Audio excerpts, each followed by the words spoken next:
What is going on, guys? Welcome back to Hippo Supercoach, and today we've got the round 4 review. So lockout hasn't opened just yet. Literally just the last game just finished, so yeah, we've still got a little bit to go. I'm going to go through the team, potential trades for next week, and just overall how I'm feeling. 2100, so I think this will be a decent score. I haven't seen, obviously it's not going to be the best score of the round, but it's I think it's definitely above par, so really happy with that. Man, if I had got that Zorko captain right, it could have been a mammoth score. Could have potentially been, I don't know why my computer fan is like rattling. It's really annoying. Yeah, it could have been a massive score. Had I gone like a Sheasel or Brayshaw or something, what is what it is. You know, I feel like I played the percentages with the Zorko. Everyone had him. He was the, far out, this is annoying. It was the favourite to go the biggest, I think. So look, I'm still gonna play the percentage game, and whatever's most likely to perform well, I'm still gonna pick. I'm not gonna be turned off the Zorko pick just because of one game. So it's a bit frustrating, but because it's almost like you feel like if you have it in a mediocre round, you have a shit captain, it's not that bad. But when you really could push that top round rank, and you score, you have a bad captain, it hurts that little bit more. So is what it is. We will move on. Connor Rozee was pretty poor today. Yeah, I'm not sure really what happened. We'll go through the game. So we'll start with this we'll start with the Jet West one. Callahan looks like a trap, I think. I don't know if I'd trade him, but yeah, just not looking great at this point. Darcy Jones 160, that's crazy. Whitfield, really nice score for whoever picked him, 148. It's going to be very hard to get guys like Whitfield and Sinclair in this season. We're going to have to pay 600, probably 650 for him. So that's not ideal at all. Hogan kicked 9 goals from, I think he had like 8 touches at one point. So he ended up finishing with 12 touches, 9 goals. Insane game from him. Tom Green, 128. You know, we expected these Giants mids to go pretty well, so no surprise there. They hogged all the points, but Callahan not to score well. It's pretty telling, I think. I definitely consider trading. Just not sure if he's that guy. Ryan Marriage 88. So happy with that. It went a little bit quiet in that last quarter, but whatever. Yeah, he'll make us plenty of money. Let's talk about the Port St Kilda game. So I'm not going to trade Connor Rozee, I don't think. He got a very hard tag from Windhager. So yeah, look, I would.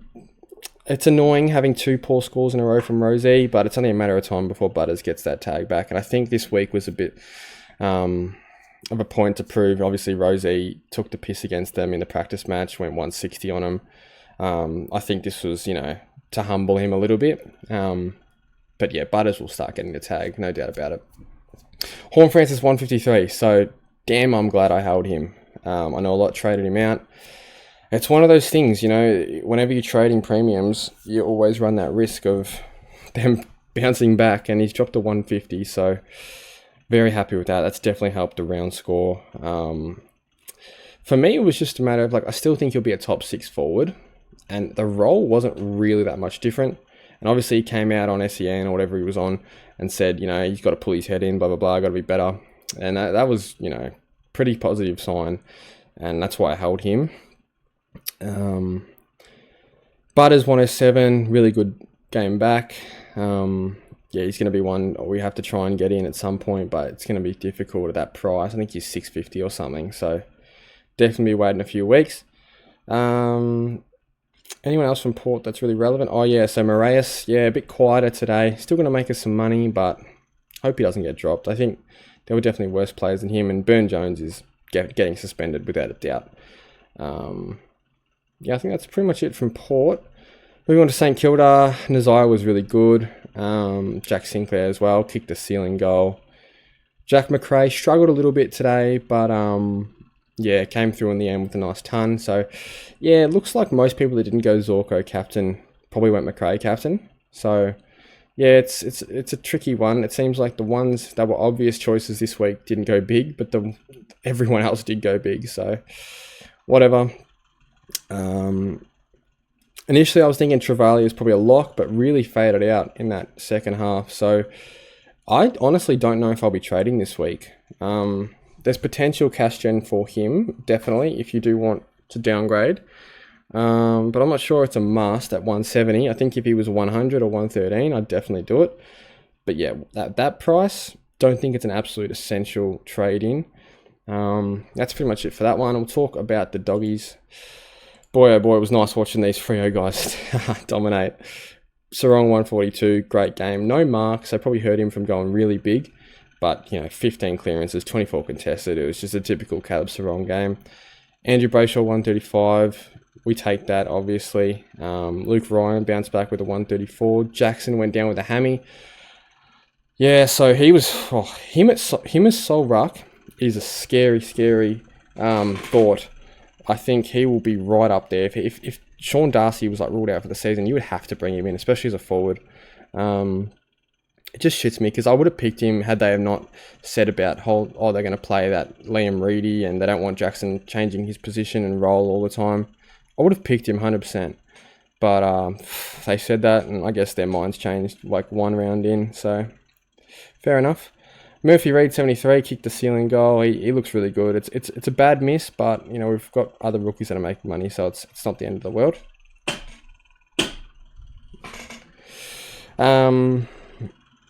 Anything else relevant for Freo? Oh, O'Driscoll injured, so this one hurts a bit, but dropped out of my best 18, so I don't really care. We know he's not a keeper.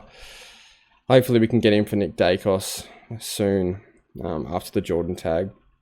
So I don't think I'll be jumping off this round, but break-even will definitely come down a bit.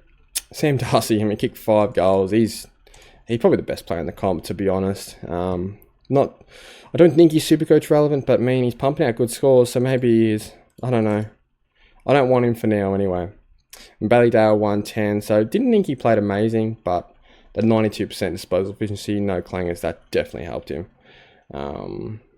English 107, whatever, he's not really relevant anymore. Libra, another good game, 102. Especially, I'm pretty sure he got tagged a bit by... I'm not sure who. Someone was definitely going to him for a bit, though. That's pretty much it for... Oh, yeah, hang on. Ed Richards 97 was good late in the game. Davidson 54 struggled, but still take it. He's going to make plenty of coin. And Freya, probably a trap, I would say. So yeah, looking at the team, 2100. Connor O'Sullivan comes on here, back to best 22, which is really nice. These best 18s, they're really hard to track how you're going to score throughout the round. It's confusing and annoying. So I'm still confident fielding guys like Davidson and maybe not Moraes, but I don't know. You have to field some rookies. So now the question is, do we jump off early? Do we bank some cash with O'Driscoll and maybe a Max Hall and grab a Primo? I'm not sure. I don't know if we'll have enough to do that, to be honest. We might, but is it worth it? I think it's better to wait till they're fully juiced up, these cash cows, and then jump off. Because all it takes is another ton, which we know O'Driscoll, Moraes, Hall, Davidson, they're all capable of tunning up. So that's my take on it, but obviously we've got some decisions to make throughout the week. There you go, 18,000 or 17,500 people have traded out Hall Francis for a 150.